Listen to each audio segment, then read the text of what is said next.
கூட்டத்தை நடத்துவதற்கான பேச்சுவார்த்தை குழுவை மாநில குழு முடிவு செய்திருக்கிறது. இந்த பேச்சுவார்த்தை குழு உறுப்பினர்கள்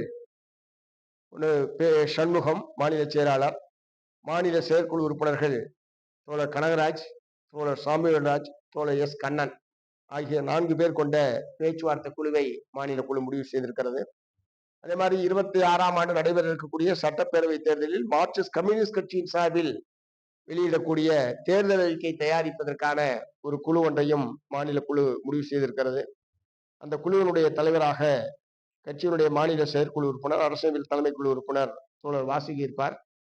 அவர்களுடன் சேர்ந்து என் குணசேகரன், டி ரவீந்திரன், ஜி சுகுமாரன், முத்துக்கண்ணன் ஆகிய செயற்குழு உறுப்பினர்கள் உள்ளிட்டு அந்த தேர்தல் அறிக்கைக்கான குழுவையும் மாநில குழு இறுதிப்படுத்தியிருக்கிறது.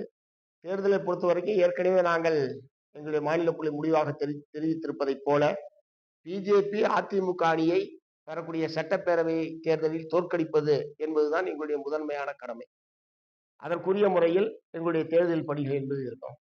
அதே நேரத்தில் தமிழ்நாடு சட்டப்பேரவையில் மார்க்சிஸ்ட் கம்யூனிஸ்ட் கட்சியினுடைய சட்டமன்ற உறுப்பினர் எண்ணிக்கையை உயர்த்த வேண்டும்.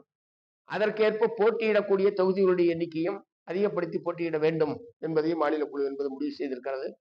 ஆகவே திமுகவுடைய பேச்சுவார்த்தை குழுவின் முன்னால் மார்க்சிஸ்ட் கம்யூனிஸ்ட் கட்சியினுடைய பேச்சுவார்த்தை குழு கூடுதலான தொகுதிகளை பெறுவதற்கு, குறிப்பாக இரட்டை இலக்கத்தில் தொகுதிகள் பெற வேண்டும் என்று மாநில குழு முடிவு செய்திருக்கிறது.